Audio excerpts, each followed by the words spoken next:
सन्मानयोग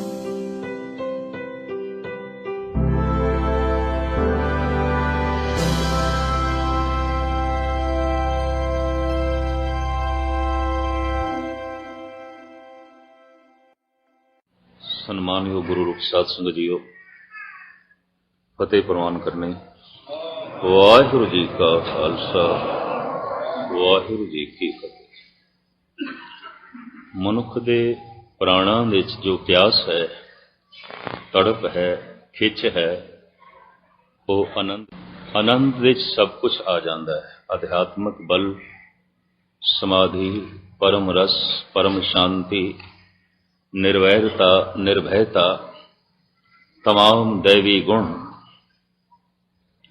इंज कह लो सारे रब्बी गुणां नूं जे किधरे एक शब्द दे च बयान करना होवे ते इतना ही कह देना काफ़ी है, आनंद।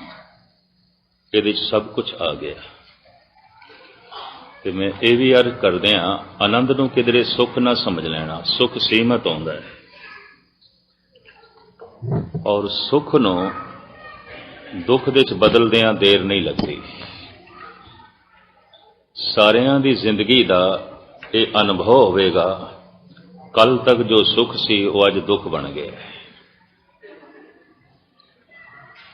हर वो वस्तु जो किसी वक्त सुख प्रतीत होती है, लाजमी नहीं वो सुख हमेशा ही होवे, वो दुख दे च बदल जाता है।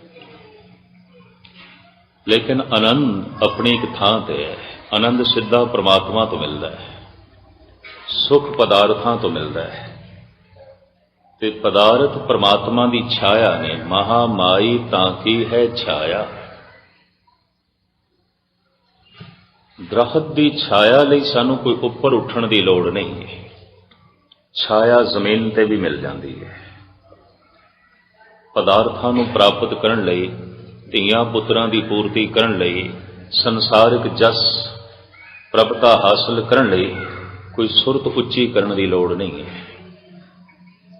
निर्वैर बनन दी, निर्वैर जो है निर्भय बनन दी, दयालु बनन दी, इस तरह की कोई लोड़ नहीं है। बड़े बड़े कठोर बंदियां दे भी धीआं पुत्र हैगे ने और बड़े बड़े जालम लोकां कोल भी सता है सी। बड़े बड़े दुष्ट मनुखां कोल भी संसार दे सुख है सन। सुख की प्राप्ति लई कोई सुरत उच्ची करने की लोड़ नहीं है।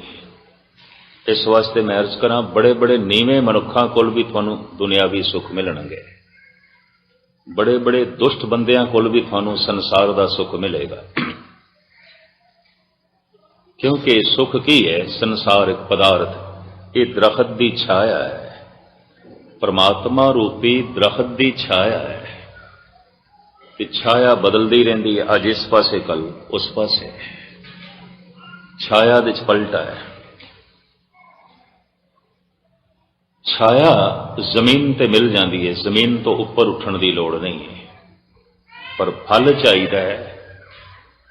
हो सकता है दरख्तां दे फल जमीन दे उत्ते गिरे भी मिल जान, मिलते हैं। नाम दा फल, आनंद दा फल जमीन ते गिरया होया नहीं मिलेगा। सुरत उच्ची करनी पड़ेगी, बहुत उच्ची करनी पड़ेगी। वो चढ़ाइयां दा मार्ग है जिसनों भगत कबीर ने कहा है कि जह मार्ग पंडित गए, पाछे परी बहीर, एक औघट घाटी राम की, ते चढ़ रहे हो कबीर। जिस रस्ते ते चतर चलाक ते कर्म कांडी मनुख चल पे ने, दुनिया बहुत उन्हां दे पिछे है। बहुत जो कह देन 10 मिनट दे समाधि लग जाएगी, असी थोड़ी मनोकामना की पूर्ति कर देंगे। ऐ तवीज़ ले जाओ, फलाना काम थोड़ा हो जाएगा। इस तरह के लोगों के पिछे बड़ी भीड़ है, क्योंकि इस तरह के लोगों के पिछे चलण लई कोई उच्चा नहीं उठना पैंदा। ये भी मैं अर्ज करते हैं, कतई उच्चा नहीं उठना पैंदा। पर जे कबीर दे पिछे चलना होवे, कबीर ते घाटी दा मार्ग है, पहाड़ी रस्ता है। कबीर दा ज्ञान किसी महान अवतारी पुरुष कोल घट नहीं है, पर कबीर दे पिछे कोई भीड़ नहीं है। कबीर निवाण दा रस्ता नहीं चुनदे, कि चढ़ाइयां दा मार्ग। एक औगट घाटी राम की तें चढ़ रहे हो कबीर, एक बिखड़ी घाटी ते मैं चढ़ रहा। कबीर कहते मेरे अगे कोई नहीं कि मेरी ढारस बजे कि मैथों अगे भी कोई जा रहा, पर मेरे पिछे भी कोई नहीं। पता है उस रस्ते नूं उजड़िया होया रस्ता कहते ने जिसते कोई चले ना। कहते रस्ता उजड़ गया, क्यों? कोई चलता ही नहीं। पता नहीं दो शब्द बर्दाश्त करोगे कि नहीं। सारे रस्तियां दे उत्ते वसेबे बड़े ने, बड़ियां रौनकां ने, एक धर्म दा मार्ग ही मैनूं उजड़िया होया दिखाई देंदा है।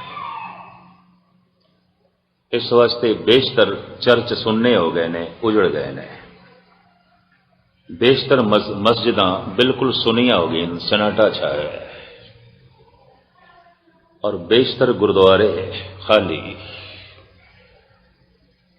कोई अमृत वेले उमंग ते तरंग लैके आए होवन, इस तरह दुनिया के सारे गुरुद्वारे इस तरीके दे नाल गल नहीं है। इसनों एक महान शायर इंज कहता है, काफिले या बढ़ गए या मिट गए, रास्ते सुनसान नजर आते हैं। कहता रब दे मार्ग ते जड़े चले सन कुछ ते पहुंच गए, कुछ रस्ते च ही खप गए। एक कहता हुण ते रस्ता उजड़िया होया दिखाई देंदा, उजड़िया होया। चलिया सी किसी वक्त रविदास, जुतियां गंढण वाले ते जुतियां बनाण वाले मोची थानू सारी दुनिया च मिलणगे। मजाल है इन्हां च कोई रविदास बैठा होवे, नहीं है। कपड़े बुणन वाले ते कपड़ियां नू छिंबण वाले, कपड़ियां नू रंग देण वाले छींबे थानू सारी दुनिया च मिलणगे। पर इस तरह का नामदेव जो कपड़ियां नू रंग चाड़दियां चाड़दियां अपने मन नू भी रंग चाड़ देवे, ते जिहड़ा कपड़े रंगाण लई आवे उन्हों भी रंग देवे। रंगन रांगों सीवन सीवों, राम नाम बिन घरी न जीवों। श्री नामदेव कहते मेरा कपड़े में नहीं रंगदा, मन भी रंगदा। और जिहड़े कपड़े रंगाण लई आंदे ने, निरे उन्हां दे कपड़े नहीं रंगदा, उन्हां दे मन भी रंग देंदा। रविदास निरियां जुतियां नहीं गंढदा, इधर जुत्ती गंढी जा रहा है, इतना मन अपना मन प्रभु नाल गंढी जा रहा है। तो जिहड़ा जुत्ती गंढाण लई आ रहा है, कोशिश कर रहा है इहदा मन भी गंढा। ये दो तरह का मोची है। ऐसा चमार अगले की जुत्ती भी गंढ रहा है, अगले का मन भी गंढ रहा है। जुत्ती गंढदियां गंढदियां रब की गल सुनाई जाता है। जुतियां गंढदियां गंढदियां परमात्मा की लगन पैदा हो सके ऐसी गल करी जाता है। कपड़ियां नू रंगदियां रंगदियां दूजियां दे दिल दिमाग नू रंगण की कोशिश कर रहा है नामदेव। सिर्फ ताना पेटा एक करके कबीर कपड़े नहीं बुनदा, बल्कि सुर ते शब्द नू भी एक करता है, जीव ते ब्रह्म नू भी एक करता है। वो ऐसा जुलाहा है। नमाजी ते बड़े ने, पर फरीद जैसा नमाजी लभना बहुत औखा है, बहुत कठिन है। काफले या बढ़ गए या मिट गए, रास्ते सुनसान नजर आते हैं। इकबाल कहता है चले सन खुदा दे रस्ते ते जो, कुछ ते पहुंच गए, कुछ रस्ते च ही दम तोड़ गए। रस्ते सुनने पे ने, उजड़े हुए ने। इस सदी दे अगर कोई मार्ग उजड़िया है तो सिर्फ धर्म का। बड़ी रौनक है थिएटरां दे, क्लबां दे, अयाशी दे अड्डियां दे, जुए खानियां दे, मैखानियां दे, बड़ी रौनक। रास्ते सुनसान नजर आते हैं। कारण ਇਹ ਰਸਤਾ ਪਹਾੜੀ ਰਸਤਾ ਹੈ, ਚੜਾਈ ਦਾ ਰਸਤਾ ਹੈ, ਤੇ ਹਰ ਬੰਦਾ ਚੜਾਈਆਂ ਤੇ ਨਹੀਂ ਚੜ ਸਕਦਾ।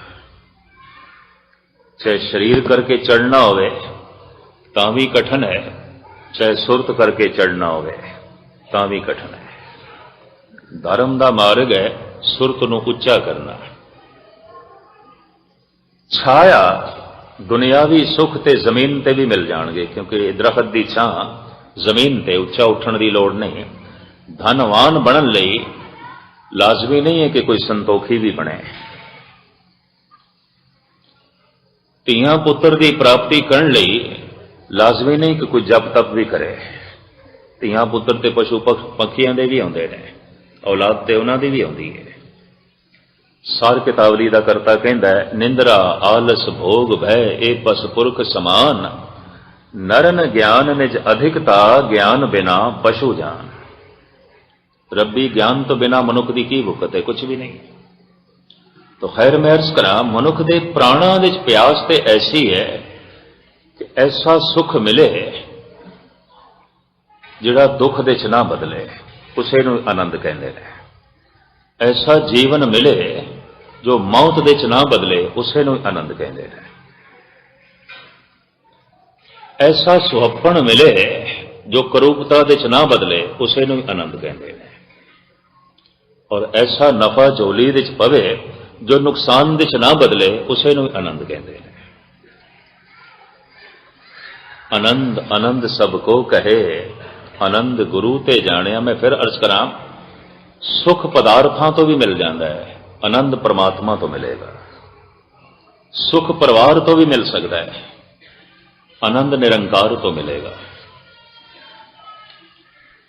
और आनंद की है, ये जो मनुख के प्राणों की प्यास है, ऐसी जिंदगी मिले जो मौत दे च ना बदले, ऐसी जवानी मिले जो बुढ़ेपे दे च ना बदले, ऐसा सुख मिले जो दुख दे च ना बदले, ऐसी इज्जत मिले जिहदे थल्ले बेइज्जती बिल्कुल ना होवे, ऐसियां खुशियां मिलन जिहदे पिछे गम बिल्कुल ना होवे। बस इसे नूं आनंद कहते हैं। आनंद दे च की है? गुरु नानक देव जी महाराज कहते हैं, नानक बद्धा घर कहां जिथे मिरत ना जन्म जरा। जमना नहीं है, मरना नहीं है, बुढ़ेपा नहीं है,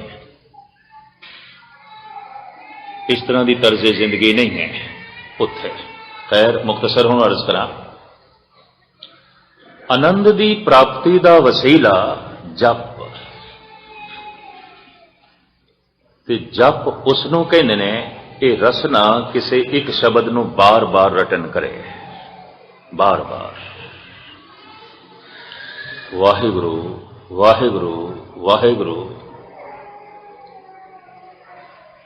ये मंत्र उतना ही आउंदा है, करीबन करीबन जितनी देर दे असीं श्वास ग्रास लेंदे हैं, बस उतनी इसकी जो है गति है, उतनी ची अपने आप पूरा हो जाता है। इनू श्वास ग्रास दे पूरा नहीं करना, ये आपे ही पूरा हो जाता है, उतने ची। वाहिगुरु वाहिगुरु। इस्लामी मंत्र भी ऐसा है, अल्लाह हो, इस पूरा हो जाता है। मैं देखा सूफी मुसलमान फकीर ऐसा ही जपते हैं, अल्लाह हो। बिल्कुल गति यही रही है। और सहजे सरलता दे नाल मनुख जितनी देर दे श्वास ग्रास लैंदा है, तो वाहिगुरु वाहिगुरु पूरा हो जाता है। इसनूं रटी जाना है। यह गल वखरी है कि तार्किक बंदा कह देगा तो पुनरुक्ति है, एक रेपिटेशन है, एवं बार बार दुहराई जाओ बच्चों की तरह।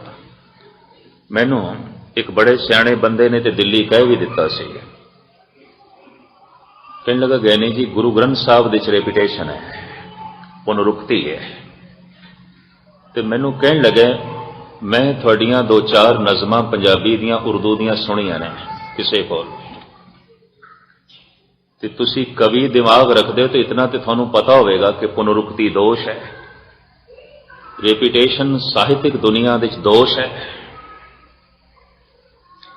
मैं कहा होवेगी दोष, साहित्य ने मन लिया होगा, साहित्यकारां ने मन लिया होगा, परमात्मा नहीं मनता, प्रकृति नहीं मनती, मैं भी नहीं मनता कि पुनरुक्ति दोष है। अजे तो मैं कुछ होर कहना सी, वो कहने लगा गैनी जी थोड़ी कथा च भी मैनू पुनरुक्ति दिखाई देती है, रिपीटेशन। और कहने लगा एक शब्द विच गुरु ग्रंथ साहब दे एक शब्द दे जिहड़ी गल है दूजे तीजे च भी हुई है, चौथे पंजवें च भी हुई है। और मैनू कहने लगा मुद्दतां तो थानू सुन रहा, तुसीं भी घूम फिर के उत्थे ही आ जाते हो। पुनरुक्ति, रिपीटेशन, ये तो दोष है। मैं कहा दोष तू मनदा होवेगा, साहित्यकार मनदे होणगे, प्रकृति नहीं मनदी, परमात्मा नहीं मनदा, मैं नहीं मनदा। मैं कहा पुनरुक्ति ते ही जीवन है। कहने लगे किस तरह जीवन है, जिंदगी किस तरह पुनरुक्त हो गई। मैं कहा देखो एक श्वास हुण तू अंदर ले गया है ते हुण एक बाहर आया, हुण मुड़ के अंदर ना ले जाए तो रिपीट हो जाएगा, ये तो पुनरुक्ति हो जाएगी, ये तो दोष है। बार बार श्वास क्यों लेना, एक कोई दफा ले। नब्ज बार बार चल रही है, दिल बार बार धड़कता है, श्वास ग्रास बार बार चलते हैं, पृथ्वी के उत्ते दिन बार बार आउंदा है, रात बार बार आउंदी है, पानी बार बार पीने आ, रोटी बार बार खाने, एक कोई दफा जिंदगी च खानी चाहिए है। बार बार क्यों खाना है, सवेरे खा ली, दोपहरे खा ली, शामी फिर खा रहे हैं, क्यों पुनरुक्त क्यों कर रहे हैं, ये रिपीट क्यों कर रहे हैं। बार बार पानी पी रहे हैं, बार बार भोजन छक रहे हैं, बार बार श्वास ले रहे हैं, बार बार दिल धड़क रहे हैं, बार बार नब्ज चल रही है, पृथ्वी ते बार बार दिन आ रहे हैं, बार बार रात आ रही है। कहने लगा है इतनी पुनरुक्ति है। कहने लगे मैं इस ढंग नाल सोचिया नहीं सी।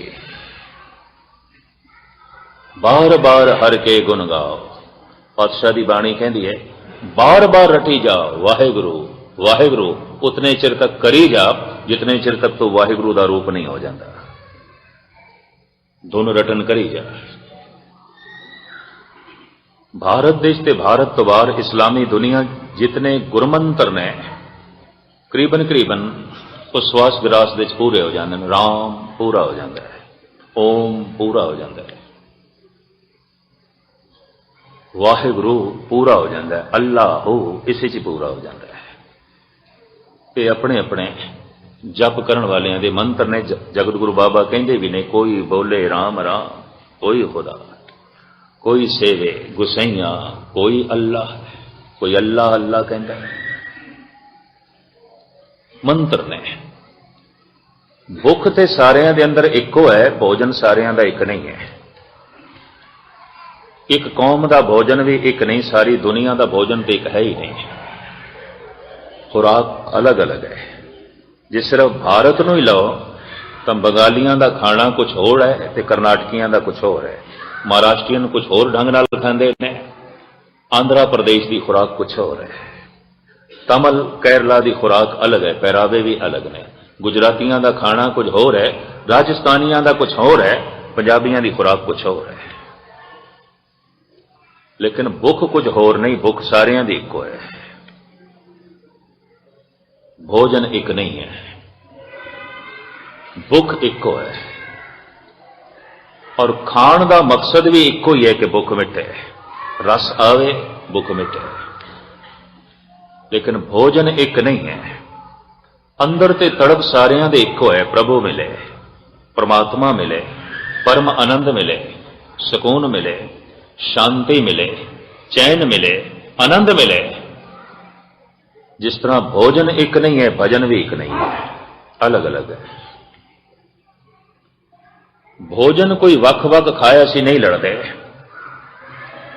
कि तू साडे ढंग नाल क्यों नहीं खा रहा, अपने ढंग नाल क्यों खाता है, झगड़ा नहीं है। भोजन की दुनिया दे आपस दे झगड़ा नहीं है, भजन की दुनिया झगड़ा है। तू राम राम क्यों आखदा पिया, अल्लाह क्यों नहीं कहता, कि तू अल्लाह क्यों कह रहे हैं, वाहिगुरु क्यों नहीं कहता, ये झगड़े हैं। और बड़े व्यापक झगड़े ने, बड़े भारी खून खराबे ने। भुख सारियां च इको है, भोजन एक नहीं है। परम आनंद की तड़प सारियां च इको है, भजन एक नहीं है, अलग अलग है।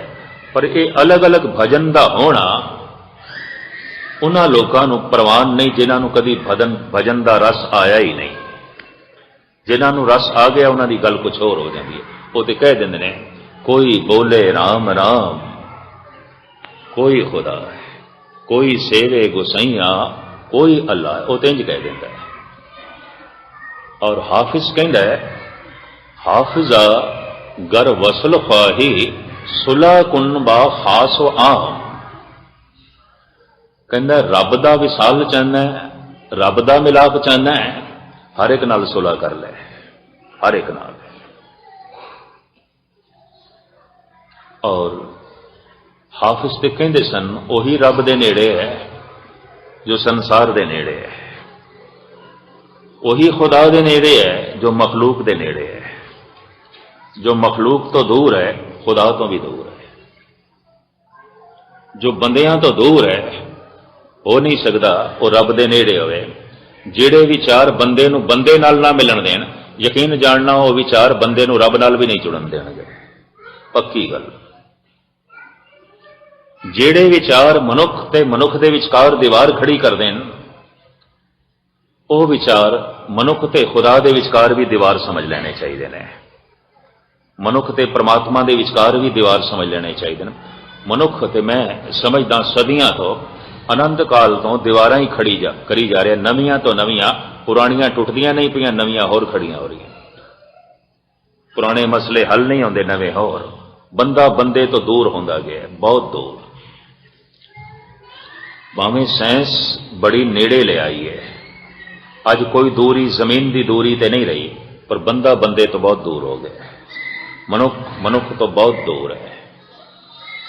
पाकिस्तान ते पड़ोस दे च है, हिंदुस्तान तो बहुत दूर है, बड़ा दूर है।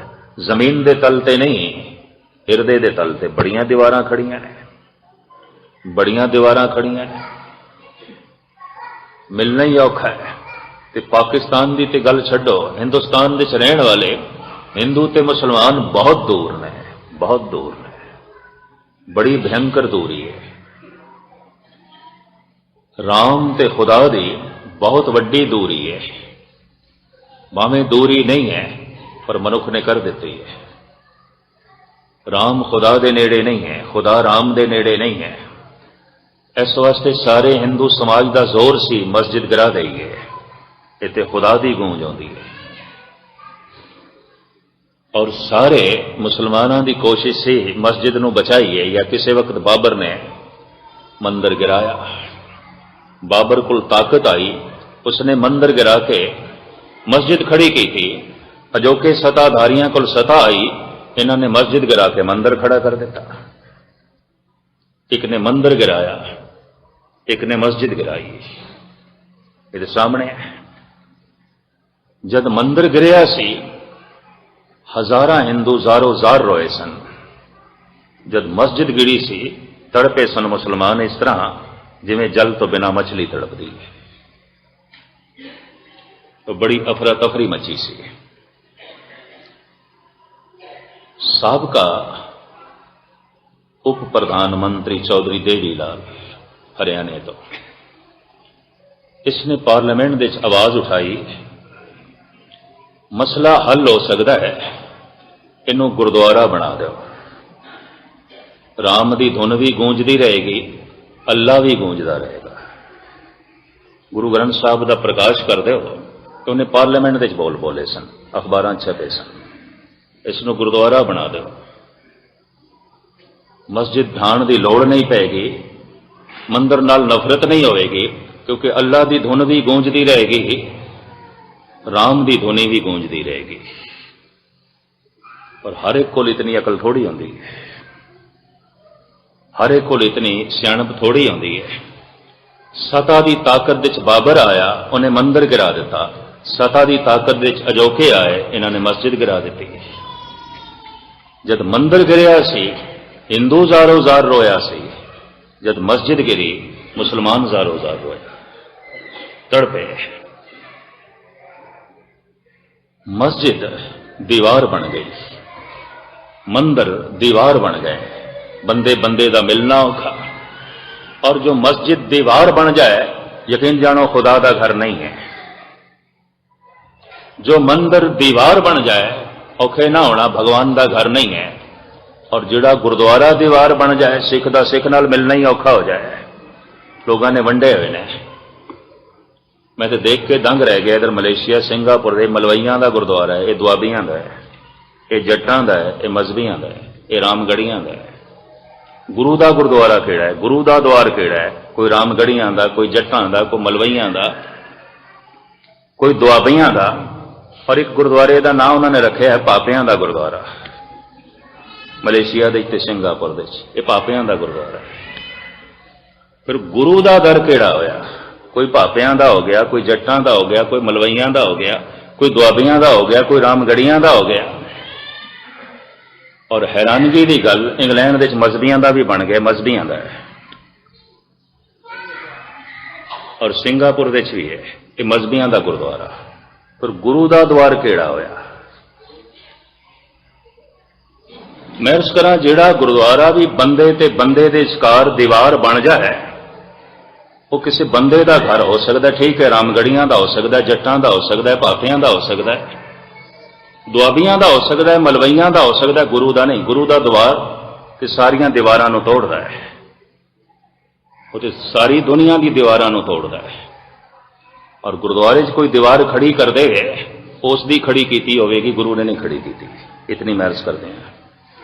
ये गल वक्री, इस तो अगे मैं कहां पता नहीं शब्द तुहानूं हजम होंदे ने कि नहीं। पर इतनी गल तो स्पष्ट है कि जेड़े विचार मनुख दे विचकार दीवार खड़ी कर देन,